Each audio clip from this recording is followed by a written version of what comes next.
Le syndrome de Cushing est une affection fréquente du cheval senior, c'est-à-dire du cheval de plus de 15 ans. Et c'est une maladie qu'il faut diagnostiquer et traiter le plus précocement possible pour la santé et le bien-être de ces chevaux âgés. Alors, qu'est-ce que c'est que le syndrome de Cushing? C'est une maladie d'apparition spontanée et d'évolution progressive en relation avec le vieillissement et le stress oxydatif.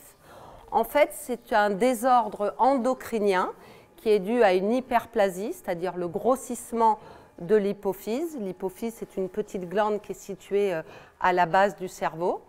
Et sous l'effet de l'hyperplasie de cette hypophyse, on va avoir des concentrations anormalement élevées de cortisol qui vont être sécrétées. Et ce taux de cortisol très élevé dans le sang est associé à de nombreuses anomalies cliniques. Donc, quels sont les symptômes de cette maladie de Cushing? En début d'évolution, les symptômes peuvent être discrets. Les chevaux peuvent présenter un état de léthargie modérée, des troubles de la mue avec quelques touffes de poils qui persistent, un amaigrissement, des troubles de la cicatrisation cutanée et surtout, ils peuvent présenter de la fourbure. Il faut absolument savoir qu'un cheval sur deux qui souffre de symptômes de Cushing présente de la fourbure. Donc ça doit être vraiment un signe d'appel important. Un cheval qui présente de la fourbure, on doit rechercher un syndrome de Cushing. Dans les stades beaucoup plus avancés, le cheval peut effectivement présenter ce qu'on appelle de l'hypertrichose ou plus communément de l'hirsutisme. C'est la présence d'un poil long et bouclé avec un cheval qui ne fait pas sa mue.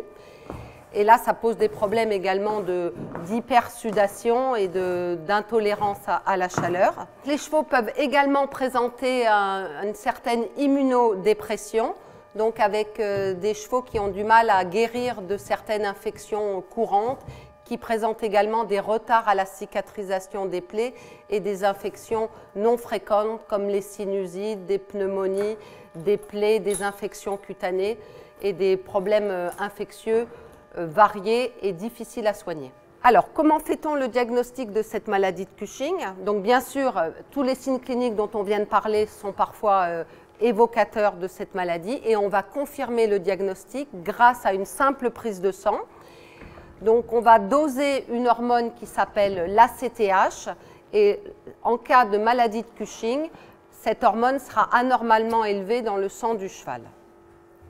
Alors, est-ce qu'on peut traiter cette maladie? Eh bien oui, depuis quelques années, on a à notre disposition un médicament qui va réguler le système hormonal du cheval et donc il va pouvoir faire baisser ce cortisol anormalement élevé. Donc c'est un traitement quotidien qu'il faudra donner pour le reste de la vie du cheval. Il faudra l'associer à des mesures hygiéniques, notamment les soins de pied, notamment en cas de fourbure, les soins dentaires. Si le cheval a du mal à faire sa mue, notamment en début de traitement, il faudra le tondre, lui apporter une alimentation équilibrée et bien veiller à lui apporter un programme de vermifugation et de vaccination optimal. Avec un traitement bien mené, le cheval peut retrouver son entrain.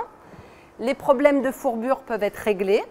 Tous les problèmes que l'on a décrits, tant au niveau de l'hirsutisme, au niveau des problèmes infectieux récurrents, peuvent rentrer dans l'ordre et le cheval peut retrouver son niveau d'activité précédent.